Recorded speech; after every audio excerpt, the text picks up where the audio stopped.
kabar kalian? Apakah kalian baik-baik saja? Puji Tuhan, kakak yakin dan percaya kalian pasti baik-baik saja di mana saja kalian berada. Sebelum kita memulai dengan aktivitas kita, terlebih dahulu kita membaca kebenaran firman Tuhan. Kita bersyukur kepada Tuhan. Kita angkat satu pujian. Ku cinta keluarga Tuhan. Ku cinta keluarga Tuhan. Menjalin mesra sekali. Semua saling mengasihi. Semua saling mengasihi, betapa ku mencari keluarganya. Sama-sama kita katakan sekali lagi, cinta keluarga Tuhan. Amin. Menjalin mesra sekali. Semua saling mengasihi, betapa menjadi keluarganya. Kita bersatu di dalam doa. Tuhan, terima kasih karena Tuhan memimpin kami, memelihara kami dalam setiap situasi keadaan yang kami alami. Kami yakin dan percaya Tuhan terus menuntun kehidupan kami, menolong kehidupan kami. Kami ingin memulai dengan aktivitas kami, tetapi tidak lupa kami datang untuk bersyukur, kami datang untuk membaca kebenaran firman Tuhan dan kami bisa dapat mengerti. Terima kasih Tuhan, berikan kami hikmat untuk kami dapat mengerti akan kebenaran-Mu Tuhan. Terpujilah nama-Mu Tuhan, di dalam nama Tuhan Yesus Kristus. Haleluya. Amin. Sama-sama kita buka dalam Matius pasalnya yang ke-20 ayat 29 sampai ayatnya yang ke-34. Kita baca bersama-sama, kita renungkan sama-sama dalam Matius pasalnya yang ke-20 ayat 29 sampai ayatnya yang ke-34. Kita baca bersama-sama firman Tuhan. Kakak hitung sampai 1, 2, 3. Kita baca bersama-sama. 1, 2, 3. Demikianlah firman Tuhan. Yesus menyembuhkan 2 orang buta. Dan ketika Yesus dan murid-muridnya keluar dari Yeriko, orang banyak berbondong-bondong mengikuti dia. Ada 2 orang buta yang duduk di pinggir jalan mendengar bahwa Yesus lewat. Lalu mereka berseru, "Tuhan, Anak Daud, kasihanilah kami." Tetapi orang banyak itu menegur mereka supaya mereka diam. Namun mereka makin keras berseru, katanya, "Tuhan, Anak Daud, kasihanilah kami." Lalu Yesus berhenti dan memanggil mereka. Ia berkata, "Apa yang kamu kehendaki supaya aku perbuat bagimu?" Jawab mereka, "Tuhan, supaya mata kami dapat melihat." Maka tergeraklah hati Yesus oleh belas kasihan. Lalu ia menjamah mata mereka dan seketika itu juga mereka melihat lalu mengikuti dia. Amin. Adik-adik, firman Tuhan yang sudah kita baca adalah tentang 2 orang yang buta, yang mengalami kesembuhan ketika mereka berseru akan nama Tuhan. Walaupun mereka buta, tetapi mereka mendengar bahwa Yesus sedang lewat di hadapan mereka. Mereka berseru dengan suaranya, "Tuhan, Anak Daud, kasihanilah kami." Tuhan, Anak Daud, kasihanilah kami.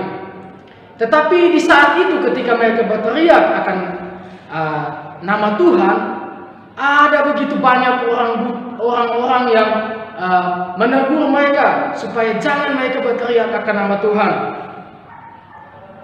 Namun walaupun mereka ditegur, mereka tetap menyerukan nama Tuhan. "Tuhan, kasihanilah kami." Karena mereka tahu bahwa hanya Tuhan yang dapat menolong mereka. Tidak ada satu orang pun yang dapat menolong mereka, menyembuhkan mereka dari sakit mereka. Oleh sebab itu mereka terus berseru kepada Tuhan, "Tuhan, Anak Daud, kasihanilah kami."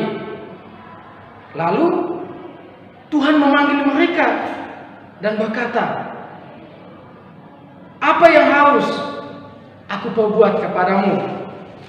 Jawab mereka, "Tuhan, supaya mata kami dapat melihat." Maka Tuhan Yesus tergerak oleh belas kasihan lalu menjamah mereka, dan seketika itu juga mereka dapat melihat dan mengikuti dia. Amin.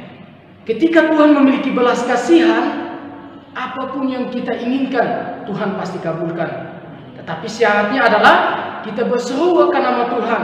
Semakin orang melarang orang buta ini untuk berseru akan nama Tuhan, mereka semakin berseru akan nama Tuhan. Karena mereka tahu bahwa hanya Tuhan Yesus yang sanggup menyembuhkan mereka. Adik-adik, ketika kita punya mimpi, mungkin dalam hal kesembuhan orang tua, ataupun kita yang lagi sakit, ataupun permintaan dalam hal masa depan, terus kita berseru akan nama Tuhan. Tentunya kita berseru di dalam doa. Kita bertemu dengan Tuhan di dalam doa. Kita berseru akan nama Tuhan di dalam doa. Kita minta pertolongan kepada Tuhan. Karena kita adalah manusia terbatas, hanya Tuhan saja yang sanggup melakukan segala sesuatu yang di luar kemampuan kita, yaitu kita sendiri tidak mampu, kita sebagai manusia tidak mampu. Memang banyak orang-orang yang bisa menolong kita, orang tua kita, teman kita, sahabat-sahabat kita bisa menolong kita. Tetapi ada hal-hal yang di luar kemampuan kita, sama seperti orang buta ini, di luar kemampuan mereka. Mereka sendiri tidak bisa menyembuhkan diri mereka dari sakit. Bahkan orang sekeliling pun tidak bisa menyembuhkan mereka dari sakit. Hanya satu yang bisa menyembuhkan mereka dari sakit buta, yaitu Tuhan Yesus sendiri. Sehingga mereka tahu hanya Tuhan Yesus yang sanggup menyembuhkan mereka dari sakit, yaitu sakit buta. Oleh sebab itu, dalam keadaan apapun mereka terus berseru kepada Tuhan. Sekalipun orang berkata jangan berseru akan nama Tuhan, tetapi mereka terus berseru akan nama Tuhan. Karena mereka tahu hanya Tuhan Yesus yang sanggup menolong. Jika orang buta yang sudah kita baca tadi, Tuhan Yesus menyembuhkan, Kak Nelson yakin dan percaya pasti Tuhan juga menolong adik-adik yang berseru akan nama Tuhan. Tuhan menolong kita semua ketika kita berseru akan nama Tuhan. Kapan kita harus berseru akan nama Tuhan? Bukan saja kita dalam keadaan sakit baru kita datang berseru akan nama Tuhan, tetapi dalam segala hal. Oleh sebab itu, setiap pagi kita harus membaca kebenaran firman Tuhan, kita harus berdoa kepada Tuhan, kita harus berseru akan nama Tuhan. Karena kita tahu Tuhan yang menyediakan masa depan kita, Tuhan yang menyediakan segala sesuatu yang kita perlukan. Demikianlah kebenaran firman Tuhan yang kakak bagikan kepada adik-adik. Biarlah adik-adik bisa dapat bertumbuh, memegang kebenaran firman Tuhan, berjalan sesuai dengan kebenaran firman Tuhan, dan selalu punya pengharapan yang baru di dalam Tuhan. Kita sama-sama berdoa. Terima kasih Tuhan yang selalu menolong kehidupan kami. Kami sangat bersyukur punya Allah seperti Engkau yang terus memelihara kehidupan kami. Dan kami tidak lupa terus untuk berseru akan nama Tuhan. Karena kami tahu Tuhan yang menuntun kehidupan kami, Tuhan yang membimbing kehidupan kami. Sehingga kami masih ada sampai saat ini dalam keadaan baik-baik saja. Terima kasih Tuhan Yesus. Kami berdoa secara khusus buat adik-adik SD Kristen Elim yang saat ini dalam proses belajar mengajar. Tuhan berikan hikmat kepintaran yang berasal daripada Tuhan. Untuk adik-adik Kristen Elim boleh dapat terus belajar dan mendapat hikmat di dalamnya. Juga kami berdoa buat adik-adik Kristen Elim yang saat ini dalam keadaan sakit. Tuhan sembuhkan di dalam nama Tuhan Yesus.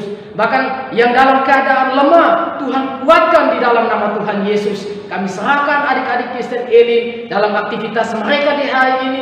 Biarlah mereka boleh dapat mempermuliakan nama Tuhan Allah. Kami juga tidak lupa berdoa buat guru-guru SD Kristen Elim yang setiap saat membimbing, menuntun anak-anak pada pembelajaran. Kami serahkan ke dalam tangan Tuhan. Guru SD Kristen Elim yang mengambil bagian dalam pelayanan, Tuhan kembalikan berlipat-lipat kali ganda sesuai dengan firman-Mu Tuhan. Terima kasih Tuhan, dalam setiap aspek daripada guru SD Kristen Elim, kami serahkan ke dalam tangan-Mu Tuhan. Tuhan yang terlibat di dalam kehidupan mereka, menentukan setiap masa depan dalam kehidupan mereka. Terima kasih Tuhan. Juga tidak lupa kami berdoa secara khusus buat Ibu Susi dalam setiap pemulihannya Tuhan.